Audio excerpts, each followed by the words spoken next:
నమస్తే. నేను doctor Chetan Raj. Consultant హోమియోపాత్. నా ప్రాక్టీస్ ఏమో హైదరాబాద్‌లో ఉంది. చాలామంది ఏమో వెయిట్ లాస్ ఎట్లా జేసుకోవాలనేసి బాధపడుతుంటారు. కీటో డయటో, ఆ డయటో, ఈ డయటో ఎవరో ఒకరి దగ్గర పోతే వాళ్ళు ఏదో డయట్ జెప్తారు. దాంతోటి వెయిట్ లాస్ అవ్వదు. అయితే ఏందంటే ఇప్పుడు వెయిట్ లాస్ అవ్వాలంటే ఎట్లా అవ్వాలి? అది మనకు తెలవాలి. కానీ అది తెలిసే ముందు అసలు వెయిట్ గెయిన్ ఎందుకైతుంది అది తెలుసుకోవాలి మనం. అయితే వెయిట్ ఎందుకు గెయిన్ అవుతుందంటే, మనకు ఫిజికల్ యాక్టివిటీ సరిగ్గా లేక, లేదంటే వేరే ఏమైనా రోగాల వల్ల, హార్మోనల్ ఇంబాలెన్సెస్ వల్ల, స్పెషల్లీ థైరాయిడ్ ప్రాబ్లమ్స్ తోటి వెయిట్ గెయిన్ చేస్తారు. బీపీ ప్రాబ్లమ్ ఉంటే గూడా వెయిట్ గెయిన్ చేస్తారు. అండ్ ఇంకోటి ఇంపార్టెంట్ ఏందంటే, ఇప్పుడు బీపీ వ్యాధి వచ్చింది. దానికి ఏదో గోళీలు వాడుతున్నారు. దానివల్ల గూడా వెయిట్ పెరుగుతది. మళ్ళా దాని తర్వాత థైరాయిడ్ గోళీలుంటాయి గదా! దానివల్ల పెరుగుతది. కొందరు పేషెంట్‌లేమో ప్రెగ్నెన్సీ కోసం ట్రీట్మెంట్స్ వాడతారు. ఈ మధ్య చాలామందికి పిల్లలు పుడతలేరు. దాని గురించి ట్రీట్మెంట్స్ వాడినప్పుడు వాళ్ళు గోళీలిస్తారు గదా! ఆ గోళీలేసుకోవడం వల్ల ఆ సైడ్ ఎఫెక్ట్ వల్ల గూడా వెయిట్ పెరుగుతారు. మళ్ళీ మన డాక్టరే మనకు జెప్తారు. మీరు వెయిట్ లాస్ అయితలేరు, ప్రెగ్నెన్సీ వస్తలేదనేసి. మళ్ళా పీసీఓడీ లాంటి ప్రాబ్లమ్స్ వల్ల గూడా వెయిట్ ఏమో పుట్ ఆన్ జేస్తారు. అయితే ఇప్పుడు వెయిట్ తగ్గాలనేసి చాలా మనకు స్ట్రెస్ ఉంటది. ఎట్లైనా తగ్గాలి, ఎట్లైనా తగ్గాలి అనేసి. అట్లనే మన దగ్గర ఒక పేషెంట్ గూడా వచ్చిండ్రు. ఆ పేషెంట్‌కి పీసీఓడీ ఉండే అండ్ వెయిట్ గూడా చాలా ఎక్కువుండే. అయితే మనం వెయిట్ లాస్‌కి గూడా ట్రీట్మెంట్ ఇచ్చినాము. పీసీఓడీకి ట్రీట్మెంట్ ఇచ్చినాము. ఆ పేషెంట్ ఆల్‌మోస్ట్ 45 కేజీస్ లాస్ జేషిండ్రు. అండ్ ఆ పేషెంట్‌కి పీసీఓడీ గూడా తగ్గిపోయింది. అయితే ఇవాళ అందరితోటి అదే నేను షేర్ చేద్దాం అనుకుంటున్నా.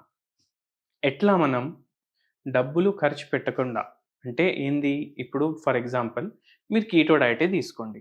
ఆ! మీరు బటర్ కొనాలి. బటర్ ఏమో కాస్ట్‌లీ ఉంటది. మొత్తం బటర్‌లోనే మీరు కుకింగ్ జేసుకోవాలి. మళ్ళీ దాని తర్వాత మీరు ఏది తిన్నా గుడ్ ఫ్యాట్స్ తింటారు. ఆ! బాయిల్డ్ చికెన్ తింటారు. ఆ! లేదంటే ఏది దాంట్లో వస్తువులున్నా అవి కాస్ట్‌లీ ఉంటాయి.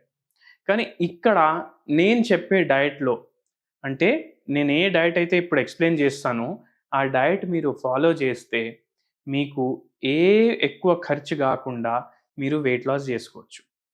వెరీ ఇంపార్టెంట్ థింగ్ ఏందంటే, మీకు ఏం తినాలంటే మీరు అది తినొచ్చు. ఇప్పుడు వేరే డయట్ ఏమైనా ఫాలో చేస్తున్నారు. Fruit diet for example only fruits మీద ఉంటాను, వెయిట్ తగ్గించుకుంటాను అని అనుకుంటారు గదా! అప్పుడు వారం రోజులు ఫ్రూట్లు తింటారు. నెల రోజులు తింటారు పండ్లు. దాని తర్వాత ఏమైతది? మొత్తం క్రేవింగ్ స్టార్ట్ అయిపోతది మళ్ళీ. మళ్ళా ఆడికి వస్తది రిటర్న్. మళ్ళా ఏమైతది? ఇంతకుముందు ఎంతుండే గదా వెయిట్ దానికన్నా ఎక్కువైపోతది. సో, నేనొక డైట్ మీ అందరితోటి షేర్ చేస్తాను. దీన్ని నేను డాక్టర్ చేతన్స్ హాఫ్ మీల్ డైట్ అని జెప్తా. అయితే ఎందుకు? దీనికి ఖర్చు గూడా ఎక్కువ అవ్వదన్నాను నేను. అయితే హాఫ్ మీల్ డైట్ మనం ఎందుకు చేస్తున్నామంటే, మనం ఒకటి అర్థం జేసుకోవాలి. మన బాడీకి ఎంత అవసరం, దానికన్నా ఎక్కువ మనం ఇస్తున్నాం. అందుకే ఏమైతుంది? వెయిట్ ఏమో పెరుగుతుంది. అయితే మన బాడీకి తగ్గట్టు మనం న్యూట్రిషన్ ఇచ్చినామనుకోండి, ఆటోమేటికల్లీ వెయిట్ తగ్గుతది. సో, ఫస్ట్ మనం ఒకటి మైండ్‌లో ఏం బెట్టుకోవాలంటే, మాక్రోన్యూట్రియంట్స్ 3 ఉంటాయి. Carbohydrates, proteins, fats. దీంట్లో fats as far as possible అంటే బ్యాడ్ ఫ్యాట్స్ మనం అవాయిడ్ జేయాలి. ఇప్పుడు బ్యాడ్ ఫ్యాట్లు దేంట్లో ఉంటాయి? మనం బయట బజ్జీలు తింటాం గదా! దాంట్లో ఉంటాయి. బయట మనం దోస తిన్నామనుకోండి ఫుల్ ఆయిల్ ఏస్తాడు దాని మీద. దాంట్లో బ్యాడ్ ఫ్యాట్స్ ఉంటాయి. మళ్ళీ దాని తర్వాత మీరు పకోడీలు, పునుగులు ఇవన్నీ తింటారు గదా! దాంట్లో గూడా బ్యాడ్ ఫ్యాట్స్ ఉంటాయి. సో, బయట తినడం మీరు ఫస్ట్ అవాయిడ్ జేయాలి. అండ్ నెక్స్ట్ ఏందంటే, మీరు ప్రోటీన్ కన్జంప్షన్ ఎక్కువ జేయాలి. ఇప్పుడు ప్రోటీన్ దేంట్లో ఉంటది? మనకు పప్పులో ప్రోటీన్ ఉంటది. ఇప్పుడు మీరు సాంబార్ చేసుకున్నారనుకోండి, ఇంత పెద్ద గిన్నెలో మీరు సాంబార్ చేస్తే దాంట్లో రెండో, మూడో కప్పులు పప్పుంటది. అట్లా గాదు. ముద్దపప్పు తీసుకోవాలి. ముద్దపప్పు ఎక్కువ క్వాంటిటీ తీసుకోవాలి. ఫర్ ఎగ్జాంపుల్ మీరు రైస్ తోటి కలుపుకొని తింటున్నారు. ముద్దపప్పు ఎక్కువ క్వాంటిటీ పెట్టాలి. రైస్ క్వాంటిటీ తక్కువ క్వాంటిటీ పెట్టాలి. ఎందుకు? ముద్దపప్పులో ప్రోటీన్ ఎక్కువుంది. రైస్‌లో ప్రోటీన్ తక్కువుంది. అండ్ రైస్‌లో కార్బోహైడ్రేట్ ఎక్కువుంది. సో, కార్బోహైడ్రేట్ ఎంత తక్కువ మన బాడీలో పోతే అంత మంచిగుంటది. అందుకే ప్రోటీన్ కన్జంప్షన్ ఎక్కువుండాలి. ఫ్యాట్స్ ఏమో మినిమల్. Bad fats minimal. మళ్ళా గుడ్ ఫ్యాట్స్ కూడా మీరు ఇంక్లూడ్ చేసుకోవచ్చు. అయితే అట్లా మనం ప్రొసీడ్ అవుదాం. అండ్ నెక్స్ట్ మైండ్‌లో ఏం పెట్టుకోవాలంటే దీన్ని హాఫ్ మీల్ డైట్ అని ఎందుకు చెప్తున్నాను నేను? మీకేది పడితే మీరు తింటారు. ఏది ఇష్టం ఉంటే అది తింటారు. ఏ ఫుడ్ అవాయిడ్ చేస్తలేరు. అండ్ బెస్ట్ పార్ట్ ఏందంటే ఈ డైట్ మీరు లైఫ్ టైమ్ మెయింటైన్ చేసుకోవచ్చు. అంటే ఇప్పుడు కీటో డైట్ చేస్తారు, లేకపోతే ఫ్రూట్ డైట్ చేస్తారు, లేకపోతే లిక్విడ్ డైట్ చేస్తారు. కొన్ని రోజుల తర్వాత అది మనం మెయింటైన్ చేయలేం. మనకు మన స్టేపుల్ ఫుడ్ కావాలి. మనకు మన రైస్ కావాలి. సో, అందుకే మీరు ఈ డైట్ ఫాలో అవ్వండి. అయితే ఏం చేయాలి? ఇప్పుడు మార్నింగ్ మనం బ్రేక్‌ఫాస్ట్ చేస్తాం, మధ్యాహ్నం లంచ్ చేస్తాం, నైట్ డిన్నర్ చేస్తాం. అయితే మార్నింగ్ మనం ఏం చేస్తామంటే, మనకు ఎంత తినాలనిపిస్తే దానికన్నా సగం తింటాం. ఇప్పుడు ఈ ఫోటో చూడండి. హాఫ్ ప్లేట్ ఉంది ఫుల్. హాఫ్ ప్లేట్ ఎంప్టీ ఉంది. ఇప్పుడు మీరు డైలీ ఎంత తింటున్నారు? ఈ పూర్తి ప్లేట్ నింపుకొని తింటారు. అట్లా పూర్తి ప్లేట్ నింపుకొని తినే అవసరం లేదు.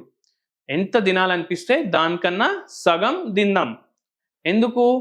మన బాడీ వెయిట్ ఎక్కువుంది. ఇప్పుడు మన బిఎంఐ ప్రకారం మన వెయిట్ ఏమో 50 ఉండాలి. కానీ ఎంతుంది? 100 ఉంది. అయితే మళ్ళా 50కి రావాలి. అంటే సగం తగ్గాలి మనం. అందుకే హాఫ్ మీల్ డైట్. అయితే ఇప్పుడు మార్నింగ్ ఏమో మీకు 4 ఇడ్లీలు తినాలనిపించిందనుకోండి. మీరు 2 ఇడ్లీలు తింటారు.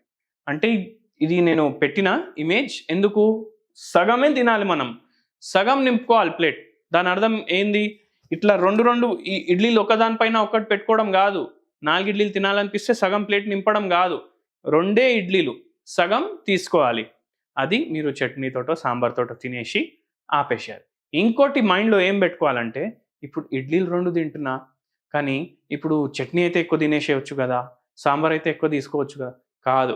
2 ఇడ్లీకి తగ్గట్టు ఎంత చట్నీ ఉండాలి, అంతే చట్నీ ఉండాలి.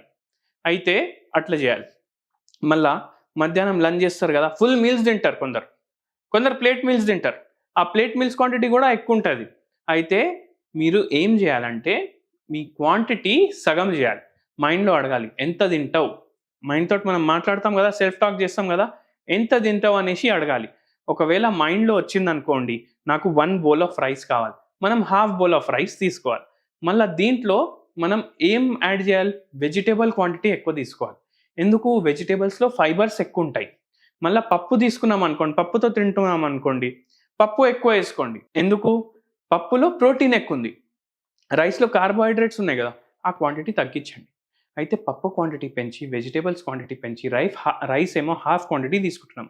బై చాన్స్ మీకు దాంట్లో గూడా సగమే తిన్నాక సరిపోయిందనుకోండి, అక్కడే ఆపేసేయండి. ఫోర్స్ ఫీడింగ్ చేయకండి. ఎందుకంటే మనం పప్పు పెంచినాం, మనం వెజిటబుల్ క్వాంటిటీ పెంచినాం. అందుకే ఫోర్స్ ఫీడింగ్ చేయొద్దు. సరిపోయిందనిపిస్తే సరిపోయింది. కానీ ఇప్పుడు నైట్ టైమ్ మీరేం జేస్తారు? ఇప్పుడు 2 చపాతీలు తింటారు చాలామంది కర్రీతోటి. ఆ చపాతీ బదులు మీరు జొన్న రొట్టె తీసుకోండి. జొన్న రొట్టె తీసుకొని మీరు ఒకటే జొన్న రొట్టె తినండి. దేనితోటి? మీకు నచ్చిన కర్రీతోటి. అయితే ఫుల్ డేలో మనం హాఫ్ మీలే తీసుకున్నాం. అంటే ఏంది? మార్నింగ్ ఎంత తినాలనిపిస్తే దానికన్నా సగం తిన్నాం. మధ్యాహ్నం ఎంత తగ్గాలనిపిస్తే దానికన్నా సగం తిన్నాం. నైట్ ఎంత తినాలనిపిస్తే దానికన్నా సగం తిన్నాం. దీంతోటేమైంది? మనం 50% తిన్నాం. డైలీ ఎంత తింటున్నామో దానికన్నా 50% తిన్నాం. ఈ 50% తినడం వల్ల ఏమైతదంటే, మనకు ఆటోమేటికల్లీ ఏదైతే బాడీలో ఫ్యాట్ ఉంది గదా! అది బర్న్ అవ్వడం స్టార్ట్ అయితది. అది బర్న్ అవ్వడం స్టార్ట్ అయిందంటే, మెల్లగా మనకు వెయిట్ లాస్ అయితది. అయితే ఇది ఎవరికి? ఏ రోగం లేదు. అండర్‌లయింగ్ రోగం. అంటే పీసీఓడీ, థైరాయిడ్, బీపీ, షుగర్, మోకాలు నొప్పులు ఆ రోగాలు లేవు. నార్మల్‌గా వెయిట్ ఎక్కువుంది. వాళ్ళు ఇది ఫాలో చేసుకొని తగ్గొచ్చు. కానీ ఇప్పుడు పీసీఓడీ ఉంది, లేదంటే థైరాయిడ్ ఉంది, లేదంటే బీపీ ఉంది. ఏం జేయాలి? మోకాలు నొప్పులున్నాయి. ఏం జేయాలి? ఆ మందులకు గూడా వెయిట్ పుట్ ఆన్ అయితాం. అయితే అక్కడ మన హోమియోపతి రోల్ ప్లే అయితది. మనం ఏం జేస్తాం? ఇప్పుడు కొందరు ఏమంటారు, "నేను ఇంతే తింటున్నా మీరు చెప్పినట్టు. అయినా నాకు వెయిట్ తగ్గుతలేదు." అయితే ఆ కేసెస్‌లో గూడా లేకపోతే ఏమైనా రోగం ఉన్న కేసెస్‌లో గూడా మనం హోమియోపతి ఇంట్రొడ్యూస్ చేస్తాం. హోమియోపతి ట్రీట్మెంట్ ఇచ్చేసుకుంటా ఆ రోగం గూడా తగ్గుతది. వెయిట్ గూడా తొందరగా తగ్గుతది. సో, ఇట్లా హెల్తీగా మీరు వెయిట్ లాస్ చేసుకోవచ్చు. అండ్ బై చాన్స్ ఎప్పుడైనా దావత్‌లో ఎళ్ళిండ్రు, ఫ్రెండ్స్ తోటి బయటికెళ్ళిండ్రు. ఇప్పుడు బిర్యానీ అవి ఇవి ఆర్డర్ జేస్తారు. ఇప్పుడు అక్కడ గూడా మనకెంత తినాలనిపిస్తది, దానికన్నా హాఫ్ తినాలి మీరు. అట్లా మీరు రెగ్యులర్‌గా చేస్తే వెయిట్ లాస్ జేసుకోవచ్చు. ఈ డైట్‌కి చీట్ డైట్ పెట్టుకోవద్దు. అరే! ఇవాళ సండే గదా! ఎక్కువ తిందామని గాదు. డైలీ ఎంత తింటున్నారు దానికన్నా సగం మనం చేసుకోవాలి. ఇప్పుడు పేషెంట్స్‌కి నేను ఇట్లా చెప్తే వాళ్ళు ఏం చేస్తారంటే చెప్తారు, "సార్ మళ్ళా ఆకలైతది కదా సార్, ఎట్లా చేయాలి?" అంటే ఎంత ఆకలైనా సరే మన మైండ్‌ని మనం కంట్రోల్ చేసుకోవాలి. మన మైండ్‌ని కంట్రోల్ చేసుకుంటే మనం ఈ డైట్ లైఫ్ టైమ్ ఫాలో అవ్వచ్చు. ఎక్కడైనా ఫంక్షన్‌కెళ్ళినాం, గులాబ్ జామ్ కనిపించింది, అది 5, 6 తినేద్దామని కాదు. మీకు ఒక్క గులాబ్ జామ్ పెట్టుకోవాలి. దాంట్లో సగమే తినాలి. సగం ఎవరికన్నా ఇచ్చేసేయండి మీకు తెలిసిన వాళ్ళకి. ఖతం. అట్లా చేస్తే ఖచ్చితంగా మనకు వెయిట్ లాస్ అవుతుంది. బెస్ట్ పార్ట్ ఏంటంటే మనకు ఏది కావాలంటే అది మనం తింటున్నాం, ఎంజాయ్ కూడా చేస్తున్నాం ఫుడ్ని. ఎంత లిమిటెడ్ క్వాంటిటీలో ఎంజాయ్ చేయాలి అంత లిమిటెడ్ క్వాంటిటీలో ఎంజాయ్ చేస్తున్నాం. అట్లా వెయిట్ తగ్గించుకుంటాం. అండ్ ఈ పేషెంట్కి కూడా 40 kgs తగ్గింది, పీసీఓడి తగ్గింది, పీరియడ్స్ రెగ్యులర్గా వచ్చినాయి, మళ్ళీ వెయిట్ కూడా పుట్ ఆన్ అవ్వలేదు. ఇప్పటికీ ఇదే డైట్ ఫాలో చేసుకుంటున్నారు. Thank you.